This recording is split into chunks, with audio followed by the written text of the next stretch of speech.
बिस्मिल्लाहिर्रहमानिर्रहीम अस्सलामुअलैकुम। Chapter number 16 का क्वेश्चन नंबर 32 का part A machine puts out 16 imperfect articles in a sample of 500। x1 की value 16 है जबकि n1 की वैल्यू 500 है। After machine is overhauled it puts out 3 imperfect articles in a batch of 100। हमारे पास x2 की value 3 है जबकि n2 की वैल्यू 100 है। Has the machine been improved, ये हमारे पास H1 की इंस्ट्रक्शन गिवन है कि हमने H1 में इम्प्रूव मीन के आपने ग्रेटर का साइन यूज़ करना है। मैं दोबारा रिपीट कर रहा हूँ, आपने H1 में इम्प्रूव का मतलब होता है कि ग्रेटर का साइन यूज़ करना है। तो अब हम आते हैं इसके सोल्यूशन की तरफ। फर्स्ट जो वैल्यूज़ मुझे गिवन थी उसको मैंने यहाँ पे लिखा है x1 which is equal to 16, n1 which is equal to 500 और x2 which is equal to 3 and n2 which is equal to 100। H0 जो हमारा फर्स्ट स्टेप होता है, क्योंकि हमारे पास ये क्वेश्चन प्रपोर्शंस का है तो इसमें हम लिखेंगे P1 which is equal to P2। Next मेरे पास है H1, ये होता है H0 का अल्टरनेटिव, तो इसमें हम लिखेंगे P1 ग्रेटर है P2, क्योंकि क्वेश्चन की स्टेटमेंट के अकॉर्डिंग हमें इम्प्रूव्ड का वर्ड दिया गया है, उसका मतलब है कि आपने यहाँ पे ग्रेटर का साइन यूज़ करना है। नेक्स्ट ये है कि अगर आपके पास H1 में ग्रेटर या लेस का साइन आ जाए तो वो आपका वन टेल टेस्ट या वन साइडेड टेस्ट होता है। सेकंड स्टेप है मेरे पास level of significance.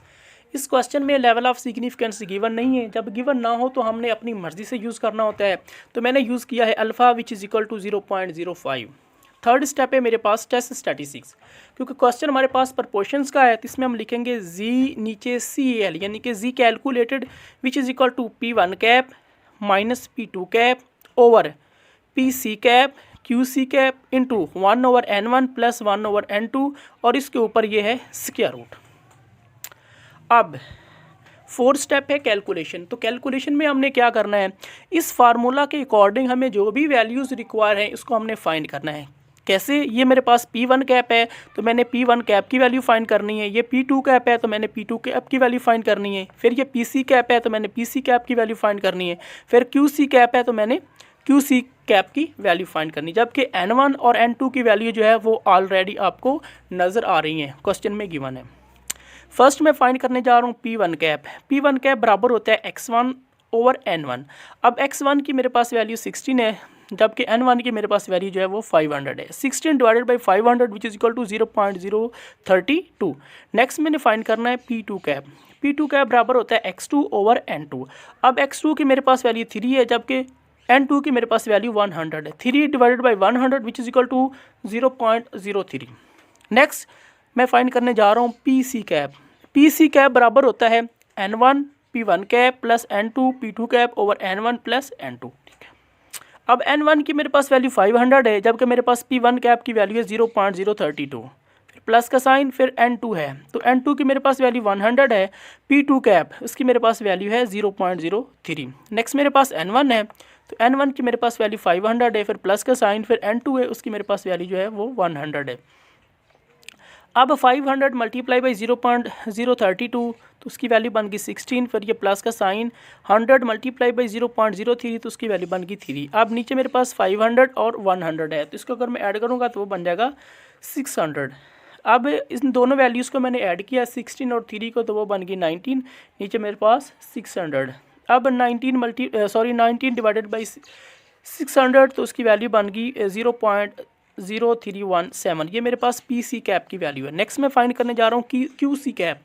QC cap बराबर होता है 1 माइनस PC कैप के। अब 1 और माइनस सेम रहेगा, PC कैप की जगह PC कैप की वैल्यू जो मेरे पास है 0.0317। अब 1 में से आपने इस वैल्यू को माइनस करना है तो आपके पास QC कैप की वैल्यू बन जाएगी 0.9683। अब मैं ये तमाम वैल्यूज़ इस फार्मूला में पुट करूँगा और जी कैलकुलेटेड की वैल्यू फाइंड करूँगा। अब पहले मैंने फार्मूला लिखा है P1 cap minus P2 cap over PC cap QC cap into 1/n1 plus 1/n2। P1 cap की मेरे पास वैल्यू है 0.032, फिर माइनस का साइन, फिर P2 कैप उसकी मेरे पास वैल्यू 0.03। अब नेक्स्ट मेरे पास है PC कैप, उसकी मेरे पास वैल्यू 0.0317। नेक्स्ट मेरे पास QC कैप है, उसकी मेरे पास वैल्यू 0.9683। नेक्स्ट है ये ब्रैकेट है, उसके बाद 1/n1 इसकी मेरे पास वैल्यू है 500, फिर ये प्लस का साइन, फिर 1/n2 उसकी मेरे पास वैल्यू है 100। अब इस वैल्यू में से आपने इस वैल्यू को माइनस करना है, तो नेक्स्ट आपके पास वैल्यू बन जाएगी 0.002। अब आपने इस वैल्यू को इस वैल्यू के साथ मल्टीप्लाई करना है, तो नेक्स्ट वैल्यू बन जाएगी 0.0307। अब 1 divided by 500 which is equal to 0.002, फिर प्लस का साइन, फिर 1 divided by 100 which is equal to 0.01। अब ये ऊपर वाली वैल्यू सेम रहेगी, ये भी वैल्यू सेम रहेगी, तो आपने इन वैल्यूज़ को ऐड करना है, तो नेक्स्ट वैल्यू बन जाएगी 0.012। ऊपर वाली वैल्यू सेम, इन दोनों वैल्यूज़ को आपने आपस में मल्टीप्लाई करना है, तो नेक्स्ट वैल्यू बन जाएगी 0.304। ऊपर वाली वैल्यू सेम, तो आपने 0.0004 की स्क्वायर रूट लेनी है, तो नेक्स्ट आपके पास वैल्यू बन जाएगी 0.02। इस वैल्यू को आपने इस वैल्यू के ऊपर डिवाइड करना है, तो नेक्स्ट वैल्यू मेरे पास जी कैलकुलेटर की बन जाएगी 0.1300। 5 स्टेप है मेरे पास स्क्रिटी का रीजन, तो इसमें मैंने लिखा है जी, नीचे CAL यानी जी कैलकुलेटेड, इसके ऊपर मैंने 2 लाइंस लगाई हैं जिसको बोलते हैं मॉड। ये जो मॉड होता है, ये जो 2 आपको लाइन नज़र आ रही, ये नेगेटिव वैल्यू को पॉजिटिव वैल्यू में कन्वर्ट कर देता है। अगर आपके पास ये वैल्यूज़ पॉजिटिव में आ रही है, तो अगर आप ना भी लगाएं तो भी गुजारा हो सकता है, लेकिन बेहतर होता है कि आप इसको ऊपर ज़रूर यूज़ करें। उसके बाद ये ग्रेटर का साइन, यहाँ पर मैंने लिखा है जी और नीचे साथ में लिखा है अल्फ़ा। इस कॉन्सेप्ट को आपने गौर से समझना है। अगर आपका 1 टेल टेस्ट है, यहाँ ग्रेटर या लेस का साइन है, तो वो 1 टेल टेस्ट होता है। अगर आपका 1 टेल टेस्ट है, तो आपने जी के साथ अल्फ़ा यूज़ करना है। लेकिन अगर आपका 2 टेल टेस्ट है, 2 टेल टेस्ट तब बनता है जब यहाँ पे नॉट इक्वल टू का साइन होता है। अगर 2 टेल टेस्ट आपका बन रहा हो, तो यहाँ पे आपने जी अल्फ़ा के नीचे 2 भी लगाना है, यानी बन जाएगा जी अल्फ़ा ओवर 2। अब नेक्स्ट ये मेरे पास है जी कैलकुलेटेड, इसकी मेरे पास वैल्यू आई है 0.1300। नेक्स्ट मेरे पास है जी अल्फ़ा। इस जी अल्फ़ा की वैल्यू कैसे फाइंड करते हैं? इस जी अल्फ़ा की वैल्यू हम बुक के ऊपर एक टेबल बना हुआ, तो हम उससे फाइंड करते हैं। अब मैं आपको बुक की तरफ लेके आता हूँ और आपको बताऊंगा कि इसकी आपके पास कौन सी वैल्यू बन रही है। गौर से देखिएगा, ये मेरे पास है 0.05, जो हमारे सेकंड स्टेप में लेवल ऑफ सिग्निफिकेंस था, आपको नज़र आ रहा है अल्फ़ा की वैल्यू। तो ये मेरे पास बन गई थी 1 टेल टेस्ट। आपको फर्स्ट स्टेप में नज़र आ रहा था हमारा ग्रेटर का साइन था, जब ग्रेटर का साइन होता है तो हमारा 1 टेल टेस्ट होता है। तो 1 टेल टेस्ट में हमने 0.05 की वैल्यू चेक करनी है, तो आपके पास जी अल्फ़ा आ रहा है, तो जी अल्फ़ा की मेरे पास वैल्यू बन रही है 1.645। तो मैंने यहाँ पर उसकी वैल्यू लिख दी है 1.645। नेक्स्ट मेरे पास स्टेप 6 है कंक्लूजन। ये जो आपका कंक्लूजन होता है, वो आपके इस स्टेप के ऊपर डिपेंड कर रहा होता है। अगर आपके पास जी कैलकुलेटेड की वैल्यू बड़ी आ रही हो, जबकि जी अल्फ़ा की वैल्यू छोटी आ रही है, तो उसका मतलब होता है वी रिजेक्ट H0। लेकिन अगर जी कैलकुलेटेड की वैल्यू छोटी आ रही हो, जबकि जी अल्फ़ा की वैल्यू बड़ी आ रही है, तो उसका मतलब होता है वी एक्सेप्ट H0। अब हमारी जी अल्फ़ा की जो वैल्यू है वो बड़ी आ रही है, जबकि हमारी जी कैलकुलेटेड की वैल्यू छोटी आ रही है, जिसका मतलब है वी एक्सेप्ट H0, क्योंकि हमारा जी कैलकुलेटेड छोटा आया जी अल्फ़ा से। 6 step conclusion, so we accept H0। हम H0 को एक्सेप्ट कर रहे हैं, उसकी मैंने रीज़न भी बताई है। Because the value of Z calculated, मेरे पास जो जी कैलकुलेटेड की वैल्यू आई है is less than Z alpha, वो जी अल्फ़ा से छोटी आई है, जिसकी वजह से हम उसको एक्सेप्ट कर रहे हैं। तो अब हम आते हैं इस क्वेश्चन के बी पार्ट की तरफ। देखिएगा,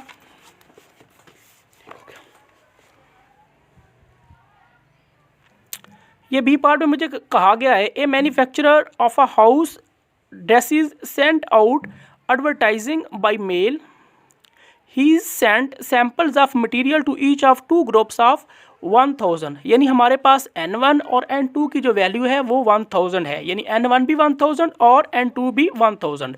ये 2 ग्रुप्स उन्होंने साथ में मेंशन किया है। Women for 1 group he enclosed a white return envelope and for the other group a blue envelope. He received orders from 10% and 30% respectively. यानी हमारे पास जो P1 है उसकी हमारे पास P1 कैप की वैल्यू 10% गिवन है, जबकि हमारे पास जो P2 कैप है उसकी वैल्यू है 13%.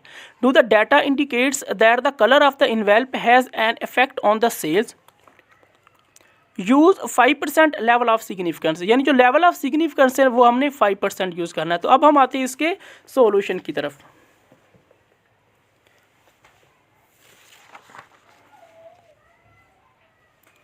ये आपको नज़र आ रहा है P1 cap which is equal to 10%, जो मैंने आपको बताया था। तो अगर परसेंटेज होता है 1/100, तो अब जब 10 को आप 100 के ऊपर डिवाइड करेंगे तो आपके पास P1 कैप की वैल्यू आ जाएगी 0.10। नेक्स्ट मेरे पास है P2 कैप, उसकी मेरे पास वैल्यू 30%। जब आप 30 का परसेंटेज निकालेंगे, यानी कि उसको 100 के ऊपर डिवाइड करेंगे, तो आपके पास P2 कैप की वैल्यू बन जाएगी 0.13। नेक्स्ट मेरे पास 2 ग्रुप्स का हमें कहा गया था 1000 दिया गया था, मीन कि N1 भी 1000 है और N2 भी हमारे पास 1000 है। नेक्स्ट मेरे पास फर्स्ट स्टेप है H0। इसको मैंने कैसे लिया है, आपको नज़र आ रहा है जो P2 है वो P1 से बड़ा आ रहा है, ये और ये आपको नज़र आ रहा है। तो जब आपका P2 बड़ा आ रहा हो, P1 जो है वो छोटा आ रहा हो, तो हम H0 में लिखेंगे P2 minus P1 which is equal to 0। उसकी रीज़न क्या है कि जो P2 है वो P1 से बड़ा आ रहा है। नेक्स्ट मेरे पास है H1, ये होता है H0 का अल्टरनेटिव। इसमें हम लिखेंगे P2 माइनस P1 ग्रेटर है 0, यानी जो P2 है वो P1 से ग्रेटर है, जिसकी वजह से हमने यहाँ पे ग्रेटर का साइन यूज़ किया है। नेक्स्ट मेरे पास है वन टेल टेस्ट कैसे बन गया है। जब आपके पास यहाँ पे ग्रेटर का साइन आता है तो वो आपका वन टेल टेस्ट या वन साइडेड टेस्ट होता है। सेकंड स्टेप है मेरे पास लेवल ऑफ सिग्निफिकेंस। तो आपको लेवल ऑफ सिग्निफिकेंस गिवन नहीं है, जब गिवन ना हो तो आपने अपनी मर्जी से यूज़ करना होता है। तो मैंने यूज़ किया है alpha which is equal to 0.05। Third step है मेरे पास टेस्ट स्टैटिस्टिक्स। क्योंकि क्वेश्चन मैं प्रपोर्शंस का कर रहा हूँ तो इसमें मैं लिखूंगा जी साथ में CAL यानी कि Z calculated which is equal to P2 cap minus P1 cap over PC cap QC cap into 1/N1 plus 1/N2। तो P2 कैप को मैंने पहले लिया और P1 कैप को बाद में लिया। उसकी रीज़न ही यही है कि जो P2 कैप है वो P1 कैप से बड़ा है। तो इसी तरह आपने फार्मूला में भी यूज़ करना है। और यहाँ पे भी ग्रेटर का साइन लगाने का मकसद यही है कि आपका जो P2 है वो P1 से बड़ा आ रहा है। अब नेक्स्ट मेरे पास है 4 स्टेप कैलकुलेशन। कैलकुलेशन में मैंने क्या करना है, मैंने P2 कैप की भी वैल्यू फाइंड करनी है, मैंने P1 कैप की भी वैल्यू फाइंड करनी है, उसके बाद मैंने PC कैप की भी वैल्यू फाइंड करनी है और QC कैप की भी वैल्यू फाइंड करनी है, जबकि N1 और N2 की मेरे पास वैल्यू जो है वो ऑलरेडी मौजूद है। अब फर्स्ट मैंने फाइंड किया है PC कैप। PC कैप बराबर होता है N1 P1 cap plus N2 P2 cap over N1 plus N2। मेरे पास फर्स्ट है N1 की मेरे पास वैल्यू 1000 है, P1 कैप की मेरे पास वैल्यू है 0.10। अब नेक्स्ट मेरे पास है N2, उसकी मेरे पास वैल्यू है 1000। नेक्स्ट मेरे पास P2 कैप है और P2 कैप की मेरे पास वैल्यू 0.13। अब नीचे मेरे पास N1 है, उसकी मेरे पास वैल्यू 1000 है, नीचे मेरे पास N2 है, उसकी भी मेरे पास वैल्यू 1000 है। अब आपने 1000 को मल्टीप्लाई करना 0.10 से, तो उसकी वैल्यू बन गई 100, फिर प्लस का साइन, फिर 1000 को आपने मल्टीप्लाई करना 0.13, उसकी मेरे पास वैल्यू बन गई 130। 1000 और 1000 को आपने ऐड करना है, उसकी आपके पास वैल्यू बन जाएगी 2000। अब इन दोनों को आपने ऐड करना है तो नेक्स्ट वैल्यू बन जाएगी 230, नीचे मेरे पास 230 divided by 2000 which is equal to 0.115। ये आपके पास PC कैप की वैल्यू है। नेक्स्ट मैंने फाइंड करना QC कैप बराबर होता है 1 माइनस PC कैप, 1 और माइनस सेम PC कैप, उसकी मेरे पास वैल्यू 0.115। तो आपने 1 में से इसको माइनस करना है तो आपके पास QC कैप की वैल्यू बन जाएगी 0.885।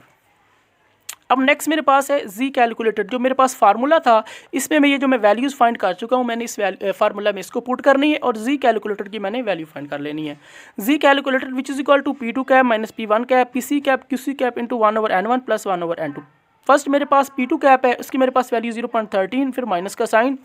नेक्स्ट मेरे पास P1 कैप है, उसकी मेरे पास value 0.10।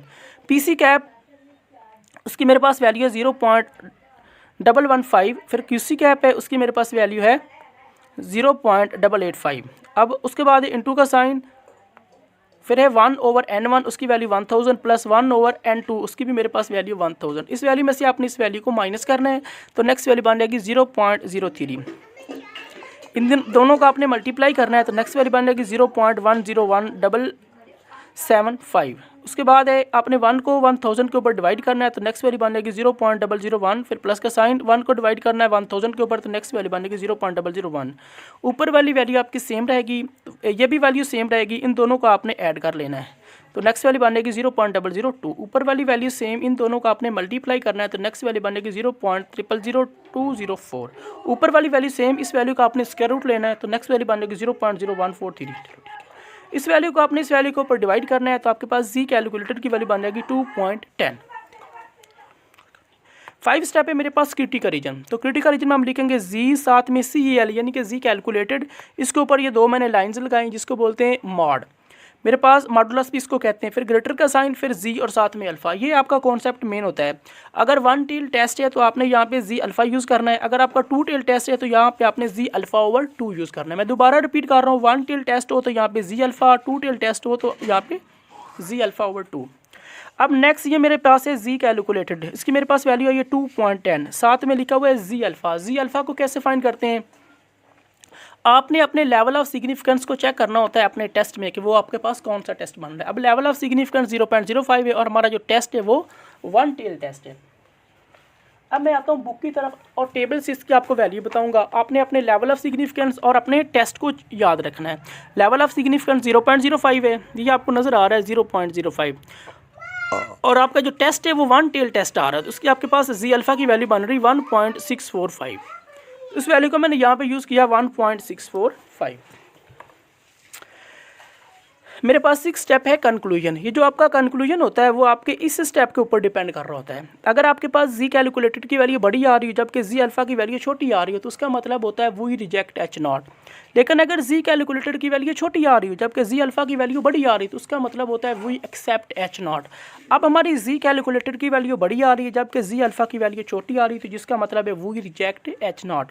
6 step conclusion, so we reject H not. हमने एच नॉट को रिजेक्ट किया है, उसकी रीज़न क्या है?